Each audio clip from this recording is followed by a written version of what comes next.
Michael DiCienzo and Faisal Marani each own hotels on the U.S. and Canadian sides of Niagara Falls. Both Canadian businessmen also navigated approval processes for development projects in Niagara Falls, NY. That is where DiCienzo wants to build an indoor water park, and Marani built a 191-room hotel that opened in January. So which side is more inviting for a developer, Niagara Falls, NY, or Niagara Falls, Ontario? The two competitors disagree, with the role of government incentives on this side of the border coloring their opinions, even as state officials envision an end to an era of state hotel aid. DiCienzo points to outsiders who help choose which projects get state financial incentives on the American side. Marani, meanwhile, cites the lack of any incentives in Canada, where they are forbidden by law, which gave the U.S. side an edge for his recent hotel project.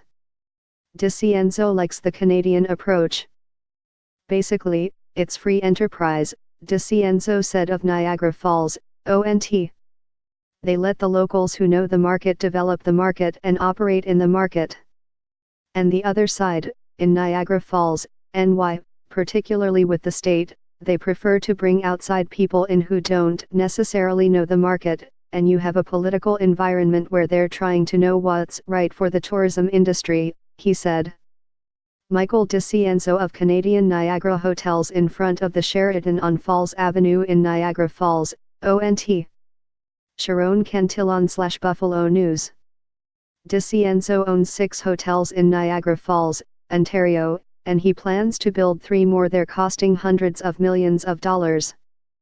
But in Niagara Falls, NY, where he also owns 2 hotels, DiCienzo has been stymied trying to build a $20 million indoor water park behind his Sheraton at the Falls on 3rd Street. He's received state aid before, but he can't get a $2 million state grant he said he needs for the water park because the state is backing Wonder Falls, another developer's water park proposal, to be located a block from DiCienzo's site. Marani, though, sees the benefits of the U.S. approach. He used $2.75 million in incentives from New York State toward his $37 million DoubleTree by Hilton.